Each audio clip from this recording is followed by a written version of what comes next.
Lie down, make yourself comfortable. So, you're a friend of Courtney's? Yes, Doctor. He seems very concerned about you. I have these visions. These blinding visions. I can't get them out of my head. My skull, it feels like it's in a I vice. want to give you something to calm your nerves.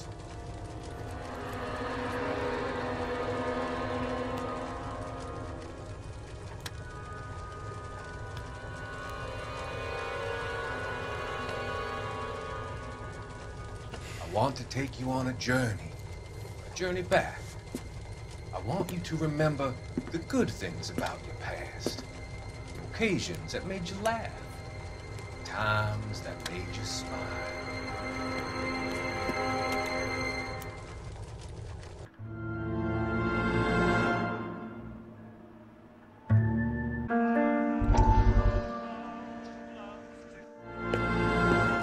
Courtney, come in. Have a seat. Thanks, Doctor. How are you finding working at the clinic?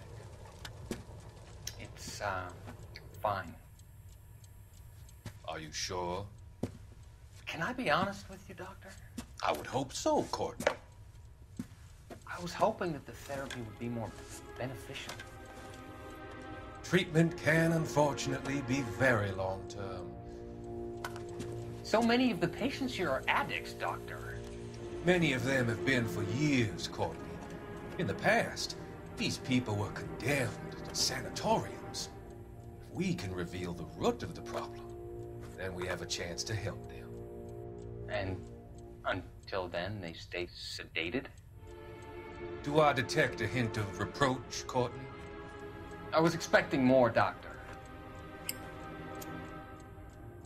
I'm sorry. I don't mean to criticize. Part of being a physician, Courtney, is learning to be patient. How is it possible to keep so many of them on their medications, Doctor?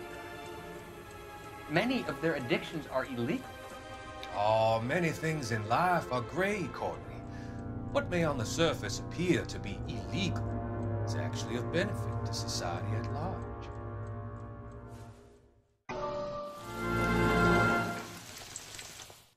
Listen, I have to call you back. I got some business here. Sit down, Courtney. This is Mickey. Mickey, this is Courtney Sheldon. What would you like to drink? Scotch. Straight up. I hear you're back at school learning to be a doctor, kid. Yes. That's right, Mr. So Cohen. you want to be a doctor and a dope peddler. Interesting combination, huh? Do we have a problem, Mr. Cohen? We might have. Yeah. Selling your dope to my boy Lenny looked like a good move, but Lenny has been supplying, wholesale, so to speak. The Bindle boys in this town aren't used to the juice without a little of the middleman taking his cut. Lenny promised that wouldn't happen, Mr. Cohen. And Lenny works for you. What can I say about Lenny? Let me think. Oh yeah, he's a putz. And he's lazy, and he's greedy, but he's my wife's brother. And how can you make a cake with those ingredients, huh? Yeesh. So how is that my problem, Mr. Cohen? Well, kid, the only way we're going to be able to make this work is to do some repackaging. We need to get the dope out of those dinky little cardboard boxes and... Surrettes. Yeah, Surrettes. Great. We can put it into a big vat so we can water it down a little bit. I won't bore you with the chemistry, but it doesn't work that way. You're likely to kill even more people. Okay, listen. We want to buy you out, kid. I'll offer you 50 grand. Hey! Hey! You don't like my offer?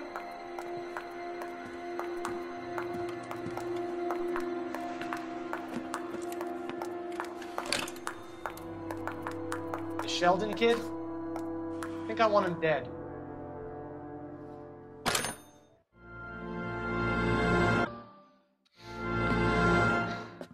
You said I had to go back, Doctor. The fires are cathartic.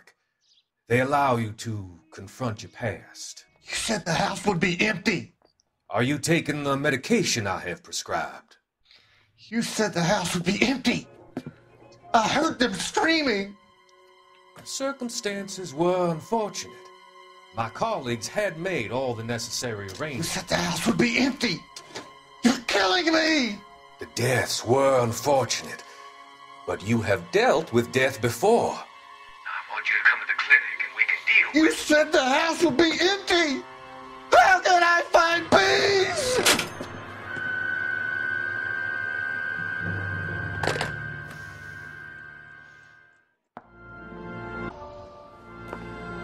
Still working, Jack. I'm off to the Lighthouse Club in Santa Monica. Hello, Jack. Mr. Benson, this is Courtney Sheldon. He's a buddy of mine from the war. Well, I'm sure you two will want to polish some old war stories. Good evening, Jack. Mr. Sheldon. Good night, sir. Take a seat, Courtney.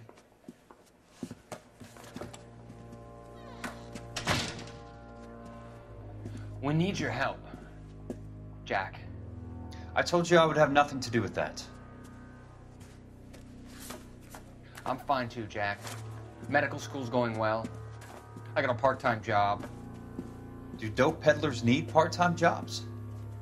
We made a mistake and we're in trouble, Jack. A local gangster, Mickey Cohen, is putting on the squeeze. So hand it over, walk away. What's stopping you? We had a deal with them that they would dole it out slowly. They said they would supply abortion clinics and doctors, but they've been moving it on to addicts, and they can't cope with the purity. So your problem is with gangsters being dishonest. My problem is that people are dying, and that if this gets back to us, we'll all end up in jail. So how am I supposed to help, Courtney? This isn't the war. I can't just wave a magic wand and clean up your mess.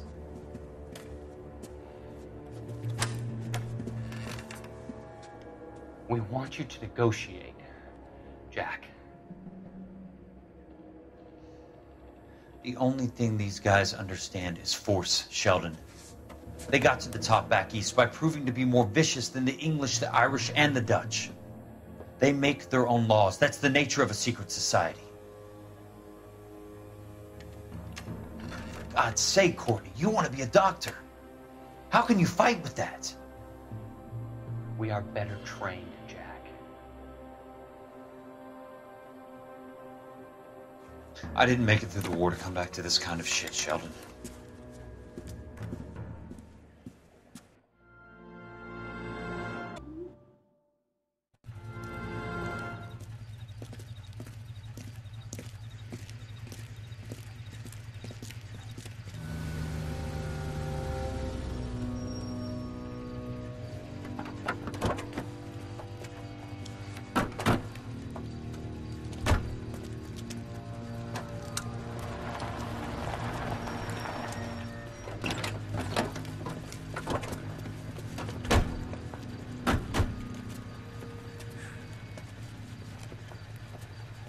Couldn't you think anywhere else to meet, kid? We like to choose our ground. What is that supposed to mean? Huh? It's something Wellington said at Waterloo. The guys who win normally choose where to fight. We gonna fight, kid? The two of you versus my boys here? I love the fight game. I went a few rounds myself. You and your friend, he looks tough, but I don't like your chances. Nah. We don't have to fight, Mr. Cohen. We have you an enfilade. What the fuck is that? Some kind of steak? It means my men are in cover, but that they can still shoot you. If those were my orders, you would all be dead now. Are you kidding me? This is a $200 coat. You got some balls. Kelso. I hope you didn't scratch the paint in my new Lincoln. These guys are getting out of the dope business, Mr. Cohen. You'll have no more problems from them. The morphine is going to disappear back into the sea. Hang on. You're getting hasty. There's a lot of dough on offer here. Thanks for the offer, Mr. Cohen, but we are going to have to politely decline. After today, the morphine is no more. This isn't the way we normally do business. I'm aware of that, Mr. Cohen. Call me Mickey. Are you aware of the risk, huh? I'm giving it to you straight, Mr. Cohen. There will be no more morphine. We made a mistake and would like to back out gracefully. If you come after us, we will be forced to come after you. You've been polite up till now. So don't stop making threats. I don't make threats, Mr. Cohen. I'd like to thank you for your time. Is that guy your idea of muscle, kid? There's something you should know about Jack, Mr. Cohen. He killed 6 Japs hand to hand with just a bayonet and a K-bar knife. His outfit, the 6 Marines, killed over 100,000 Japs in 3 months in Okinawa, and he was in the thick of it. Those Japs are little guys, right? Yes, Mr. Cohen. About your size.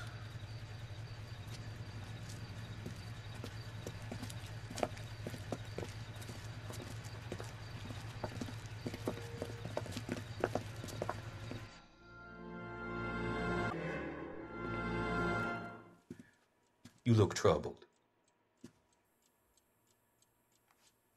I'm in a jam, Doctor. Can I help, Courtney? Is it money? No, Doctor. That's okay. Do I have your professional confidence? Whatever you say, we'll never leave this room.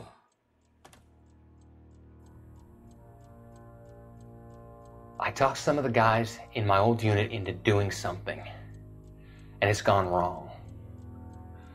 I guess I did it for the wrong reasons, for short-term gain. We came home from China on the Cool Ridge. The morphine robbery. That was us. I thought I could get the guys a fair share. Some sort of benefit for the sacrifices that they made in the war. Those guys deserve it, Doctor. Oh, I'm sure they do, Courtney. But the deserving aren't always rewarded. Tell me about it, Doc. We shifted our stuff onto this mob-connected guy, and it's been turning up all over town.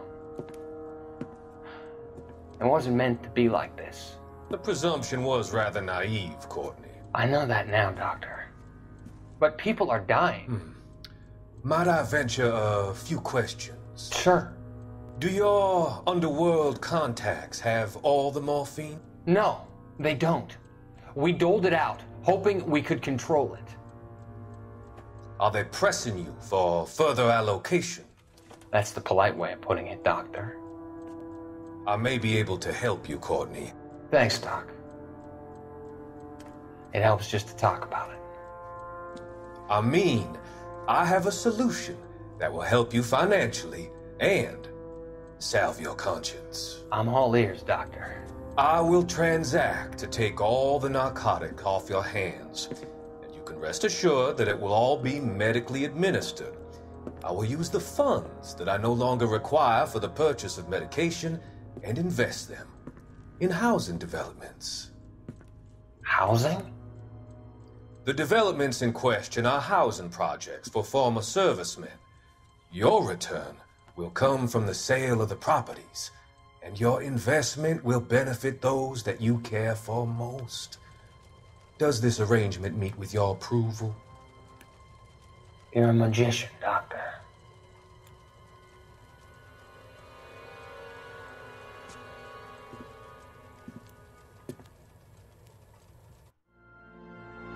We have to look at damage limitation. We can't allow that strumpet Brent Allen to bring down the whole administration. We've got to put a lid on the press. Can't someone talk to Harry over at the Times? It's too late. The Times would look ridiculous if we dropped the story now. Who is this Stoker? Stoker's a lily-white. Nothing that will fix this in the short term. My law and order credentials are disappearing as we speak. Can we get Brenda to leave town? Yes, we can, but she won't go quietly. Brenda has extensive records. Can she at least lay low? That's already been taken care of. Mayor? District Attorney? Who is this guy? And what does he want, Horrell? The name's Roy Earl, detective, administrative vice. Aren't you one of the clowns that got us into this mess? Oh, I think that the orders regarding Brenda come down, not up, Mayor. I have a human interest story. It involves a certain LAPD cop, a hero from the war, who has let his beautiful wife and kids down, who has betrayed America for a German junkie whore, who has abandoned his pledge to the LAPD and his commitment to the public we all serve. Could be all over the papers by tomorrow, and you would be off the hook. So what do you want in return, Roy? Fingering a fellow officer.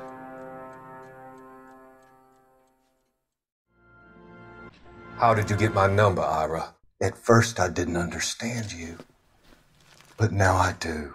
I'd like you to come back to the clinic. I'm helping other people now, Doctor. I think you are confused. You haven't been to the clinic for weeks. I'm not confused anymore, Doctor. I'm helping people be together. This world is only temporary. We'll all be happier in heaven. Why don't you tell me where you are and I can come to you? I think the fires should end now. They have served their purpose. Oh, the fires are only beginning, Doctor. After the fires, everything will be beautiful and clean. Everything will be erased. The world will be fresh and new. I can see my purpose now, Doctor. And you helped me to find it.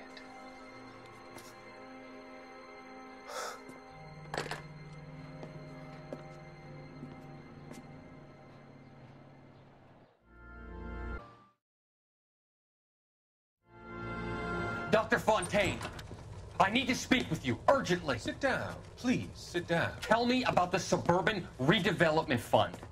It's the fund we are using to channel money into the development of new houses. Why is my name on the board of managers? Technically, you are a major contributor.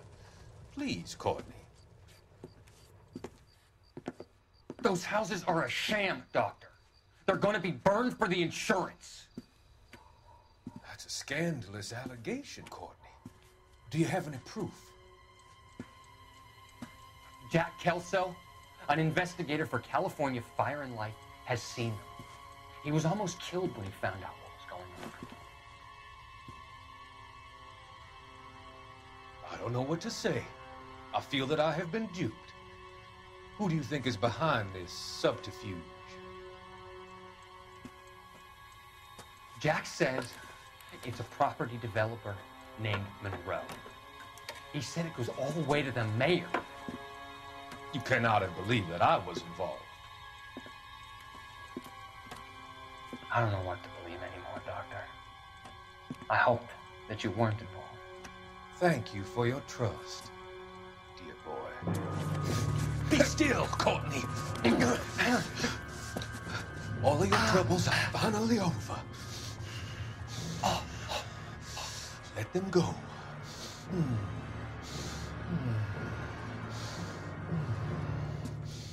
Let them drift away.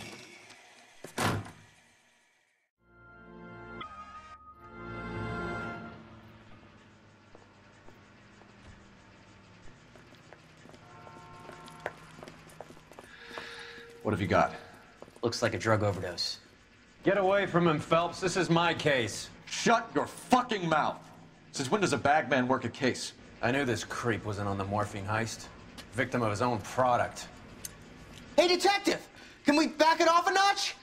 This is getting out of hand. There's a time to talk and a time to shut up. Now is the time to be quiet, son. Courtney Sheldon was a corpsman, Roy. He served his country. He went out with a medical kit and an Army 45 into places that made the Valley of Death look like a picnic. He was either naive enough or dumb enough to get involved in the Suburban Redevelopment Fund, along with the mayor, the DA, Monroe, and a certain crooked cop. He was involved in the morphine heist, but he has a puncture wound in his jugular, which makes this a murder case. He was a better man than you'll ever know. You say one more word about him and I will blow your fucking head off! You finally lost it, partner. I have a pretty good idea why Sheldon is dead. And I know about Monroe. Your vast, corrupt future is draining away as we speak. I got better things to do than argue the rub with you.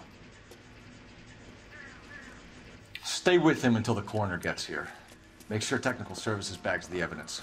If you let this creep anywhere near it, I'll come looking for you. Yes, sir. You know, Phelps, you're not the worst asshole going round. Thanks, Herschel. That goddamn pet lunatic of yours is burning down our houses. Keep your voice down, Leland. Control. is of the essence. Keep a voice down. You know how much these sons of bitches charge for lunch? Fuck them! Leland, we will not solve our problems by announcing them to the general public. We only speed ourselves on our way to the gallows. He's your imbecile, Harlan. Get him under control or get rid of him. Speaking of which, I've had to dispose of our young medical student. What? You certainly are a cold character, Harlan. He has a friend called Kelso who knows all about the development on Normandy Avenue. I know about Kelso. And you thought it unimportant to inform me. I thought I could take care of it. And have you? No, I haven't. Kelso works for Benson. Is he reliable? No, he's totally unreliable. But he has so many pernicious habits, he's got nowhere to run. Can you take care of Kelso? Don't push me, Harlan. Get rid of the fruitcake. No longer necessary. I'll take care of Jeff Kelso.